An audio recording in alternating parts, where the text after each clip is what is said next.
On Sunday afternoon. How important is sport to our community? Massively so. And I think mainly because we are still quite excluded from sport. Yeah. That's something that I've seen in interviews that I've done. The Canal Siders were very passionate, and they're really confident lads who, I mean, I love Martin Spitz and his partner, and I couldn't imagine them having any issues about going into a straight team and just being one of the lads. But in the interview, they quite openly say they didn't want to play for a straight team because they didn't want all that. I've got to lie about things. I've got to cover things up. So it's I mean, I didn't even think about that. Yeah, totally. And I think one of the things that's really brilliant about the Canal Siders and about Martin and Stan is that they're really kind of as you say, they're really confident guys. Yeah. And what they've done since setting up the Canal Siders, which is absolutely brilliant, is engage the rest of rugby league. Amazingly. So they've gone off and played in tournaments that most people, it would take clubs absolutely ages. And they've had great comments from people. I mean, totally. They've really been embraced, haven't they? And completely. We talked about the blueprint, that they're probably going to make a blueprint to be rolled out for other teams to embrace and take on, which is amazing. Yeah, totally. But it's really important, and I think, one of the things was for us is that we did some consultation with young people. Right. We did quite a bit of work with LGBT Youth North West. Cool. Don't know if you've had them in at all. Not yet, but I do follow them on Twitter. Get them in.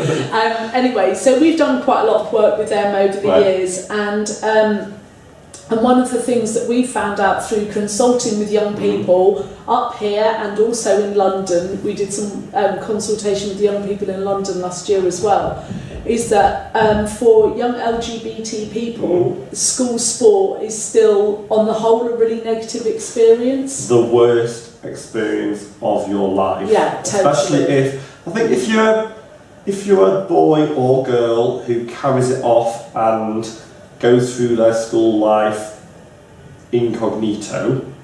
If you're a camp, skinny, ginger-haired boy like me, then it's the worst experience of your life because it's a weekly humiliation process, like whole picking teams, and you're the last one to get picked, and then you're in the shower and there's the comments about, it's just, even now I just think I want to go as far away from football as I could possibly be.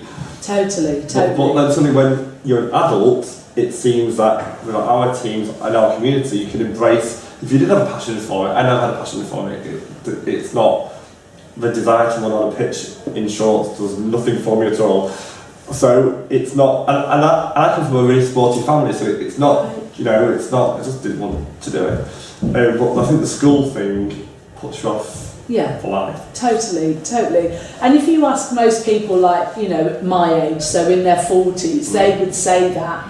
And we tend to think society's really massively changed. And, it has. I mean, we've just heard tonight, haven't we, that the equal marriage thing's gone through the laws. Yeah. So things are changing. And yet, when I spoke to a load of 16, 17, 18-year-olds last year, they all said, school sport, absolute focus for homophobic and transphobic bullying. We're having a terrible time. Loads of young people that we've spoken to have been asked to change in rooms away from communal dressing rooms.